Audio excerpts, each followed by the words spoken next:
Hello YouTube, this is Intro Aether. I just wanted to do a quick video where we explain how city growth works in the game and how the supply of demand and the fulfillment of demand works. So we're quickly just going to fire up a sandbox mode. The map isn't important. None of these options are important. I just want to quickly... what we're going to do is we're going to run the game at fast speed and just have a look at a city. So we're going to zoom in here at Lubbock. We'll run the game at twice speed and we'll have a look at what demand the city needs. So this column here, the second column with this little symbol at the top with the red arrow, is the weekly demand. Now this is what the city needs. The more of this that the city has, the better chance it has of growing. On the left here we have a column which explains how much of any item is currently in stock in the city. Now for this to register as a tick, sort of collectively speaking, it doesn't have to be a big number. It can literally be 0.1 and that would count as having some of that item in stock. Now we can see here there are 1, 2, 3, 4, 5 items that Lubbock needs. And our fulfillment of demand is currently at 61. Now this number is actually capped if you don't own the city. It's capped at 61. Because really, if we look at this right now, we have 1, 2, 3, 4 items out of the 5 in stock. So effectively we have 80% fulfillment of demand. And actually it's quite fun sometimes to watch this because you can see the land deliveries coming in. Let's say if we watch the wood here at 1.2, it will eventually rise up.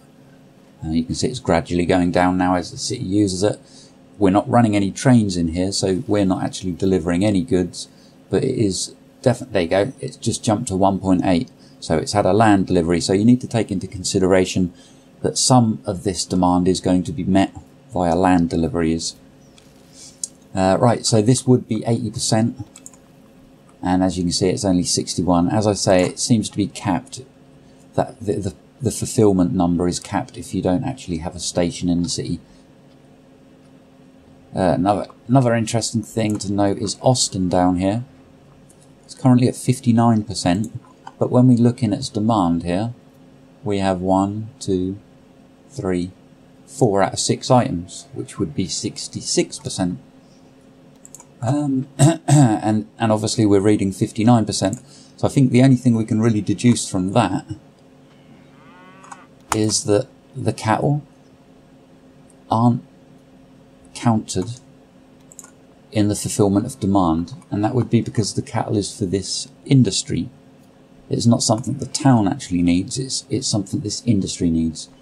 And doesn't mean you can go ignoring the cattle, because cattle is going to be turned into food or meat, and every single city will demand the meat. So you're going to need to feed the cattle anyway, but it's just an interesting thing to note there. What I wanted to do was find a town which currently isn't growing. So yeah, I mean, we'll choose Austin here.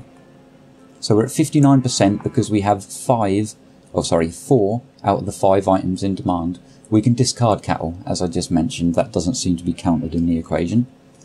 So if we want to get this to 4 out of the 5 items, then we would have effectively 80% fulfillment, and we should see our number on the other screen gradually rise up. So let's sort out some corn or some logs, whatever's closest.